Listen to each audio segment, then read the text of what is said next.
Dear students, हमारा आज का लेसन है प्लास्टिक प्रदूषण। इस लेसन के अंदर हमें प्लास्टिक के नुकसान बताए गए हैं और इस ये जो हमारा लेसन है ये एक पत्र के माध्यम से दो सखियां जो है वो आप बात कर रही हैं, मतलब एक सखी दूसरी सखी को पत्र लिख रही है। इसमें सखी प्रियांशी जो है वो अपनी दूसरी मित्र अक्षिता को पत्र लिख रही है। अक्षिता उसके जन्मदिन पर अक्षिता प्रियांशी के जन्मदिन पर एक उपहार भेजती है जिसके लिए वो उसे धन्यवाद पत्र भेज रही है। तो उसमें वो कह रही है कि मुझे तुम्हारा पत्र मिला और तुम्हारा जो उपहार है वो बहुत ही अनमोल था मेरे लिए।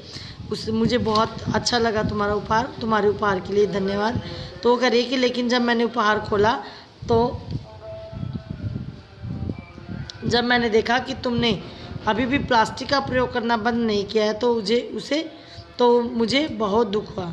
उसने कहा कि दिल्ली में रहती है वो प्रियांशी। उसने कहा कि दिल्ली में तो दिल्ली सरकार ने पॉलीथीन पर प्रतिबंध लगा दिया है।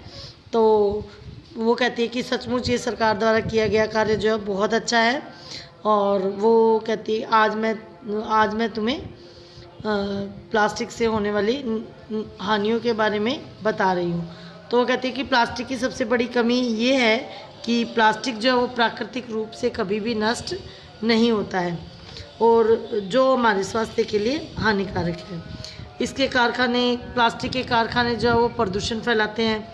अच्छी फसल और पैदावार के लिए तो प्लास्टिक सबसे ज़्यादा नुकसानदायक है।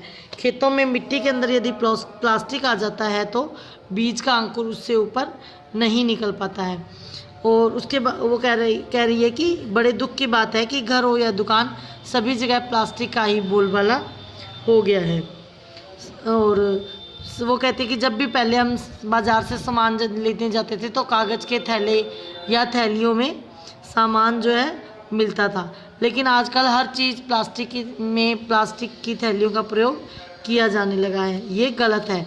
आजकल लोग इतने स्वार्थी हो गए हैं कि अपनी सुविधा के लिए पॉलीथीन का प्रयोग करते हैं और उसके बाद उसे इधर उधर फेंक देते हैं, जिससे कि प्लास्टिक के इस प्रकार फेंकने से गंभीर परिणाम जो है वो सामने आए हैं।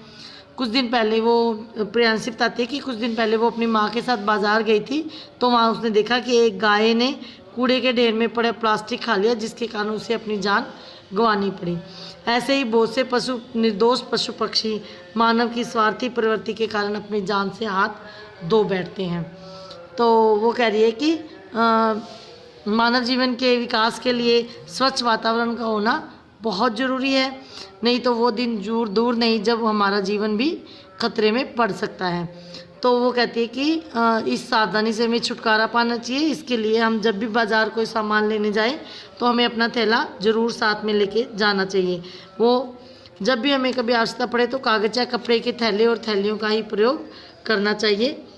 और प्रियांशी उम्मीद करती है अपनी सहेली से कि मैं उम्मीद करती हूँ कि तुम्हें मेरी बात अच्छी तरह से समझ आ गई होगी और अब तुम कभी भी प्लास्टिक की थैलियों का प्रयोग नहीं करोगी। तो डियर स्टूडेंट्स, आपने पढ़ा अभी ये लेसन।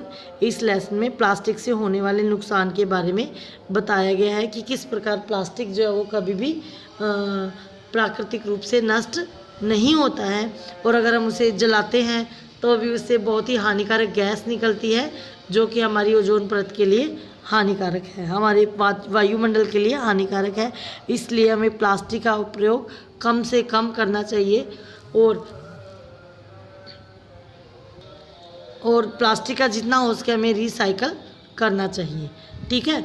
और प्लास्टिक की पॉलीथीन की जो थैलियाँ उनका उपयोग तो बिल्कुल ही नहीं करना चाहिए क्योंकि वो बहुत ही हानिकारक है। नालियों वगैरह में फंस जाती हैं तो पानी रुक जाता है उनकी वजह से और बाहर जो है पानी फैलता है, जिसकी वजह से गंदा पानी फैलने से बहुत बीमारियां फैलती है।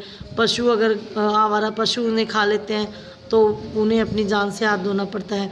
इसके अलावा भूमि में भी बीजों को अंकुरण, फसलों को उगने से भी अगर बीज और मिट्टी के बीच में अगर पॉलीथीन की जो थैली है वो आ जाती है तो बीज भी नहीं उगते हैं। इस तरह से प्लास्टिक के बहुत सारे नुकसान हैं और हमें जहाँ तक हो सके प्लास्टिक को इग्नोर करना चाहिए।